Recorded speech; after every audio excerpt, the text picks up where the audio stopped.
Il faut également en finir avec la négativité dans la pensée anarchiste elle-même et promouvoir la pulsion de vie plutôt que la pulsion de mort. Il y a des belles analyses de Nietzsche sur le rôle du ressentiment dans la fabrication de l'anarchiste ou du révolutionnaire. Nombre de révolutionnaires ne sont pas là par amour du prochain, par passion pour le prolétariat, par désir d'en finir avec la misère des autres, mais par désir de vengeance, de ressentiment. Vous avez nombre de révolutionnaires qui, si on leur faisait une augmentation de salaire, ce serait d'être révolutionnaires tout de suite. Aussi. Et on sait très bien qu'un certain nombre de syndicalistes ont cessé de l'être dès qu'ils sont devenus cadres, et quand on leur a donné de la promotion dans leur statut de cadre, sont même devenus des fiefés salauds.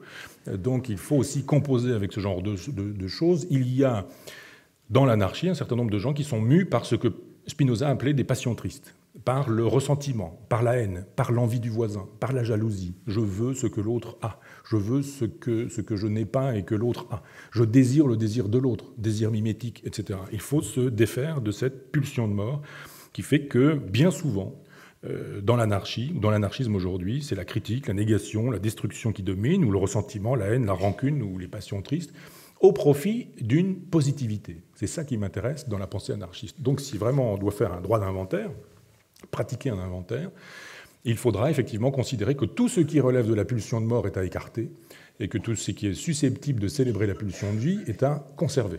C'est facile, ça vous donne une grille de lecture vraiment extrêmement intéressante puisque tout ce qui ressemble de près ou de loin à de l'envie, à de la jalousie, à du ressentiment, vous laissez de côté, et tout ce qui permet de fabriquer des choses positives, joyeuses, intéressantes, de la communauté, de la fraternité, de la solidarité, tout ça, il faut le célébrer. Pêle-mêle, parce que là encore, je vous le redis, c'est une espèce de chantier que j'ouvre et à chacun de trouver sa place dans ce chantier. On pourrait reprendre, les uns après les autres, ces grands penseurs de l'anarchisme et voir ce qu'on peut privilégier chez eux, laisser de côté et privilégier par exemple ceci ou cela. Chez Godwin, il y a chez Godwin l'idée qu'il faudrait fabriquer une communauté jubilatoire, avec des contrats immanents, ce que Proudhon appellera des contrats synalagmatiques. Synalagmatique, ça veut dire qu'on est deux à passer ce contrat, et si l'un des deux dénonce le contrat, il n'y a plus de contrat. Et donc il faut des contrats synalagmatiques. Tout ça suppose l'horizontalité. On se parle, on est des êtres de langage, on est capable de dire ce que l'on veut sur le terrain amoureux, sur le terrain social, sur le terrain professionnel, sur le terrain de voisinage, ou sur le terrain amical, sur tous les terrains possibles et imaginables. On dit qui l'on est, on dit ce que l'on veut, on est capable de fabriquer du contrat, on est dans l'immanence, et si quelque chose a lieu, ça ne tombe pas du ciel, mais ça monte de la terre. Ce que nous propose Godwin, c'est ça, du contrat, de l'immanence, fabriquer des communautés joyeuses. Entre autres, bien sûr, on va vite, et je prélève une idée, je picore par-ci, par-là. Chez Proudhon, l'idée qu'il faut en finir avec l'idéal platonicien ou hegelien, les majuscules, les idoles majuscules, la révolution, le prolétariat, etc., etc. Considérer qu'on aurait des idoles et qu'il faudrait sacrifier à ces idoles. Le progrès, la société sans classe, l'abolition du capital, du salariat, etc., le dépassement du capitalisme, ce genre de choses. Et penser de manière pragmatique, concrète, en se disant la révolution c'est bien, mais c'est toujours pour demain, c'est jamais pour aujourd'hui. Et si nous faisions une révolution plus modeste, mais réelle, véritable, ici et maintenant, là où nous sommes. Proudhon m'intéresse pour ça, son pragmatisme.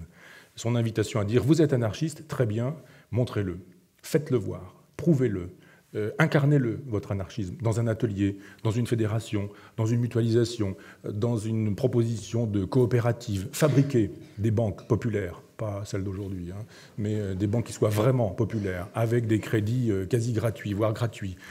Inventez vos banques, ça c'était des propositions de Proudhon.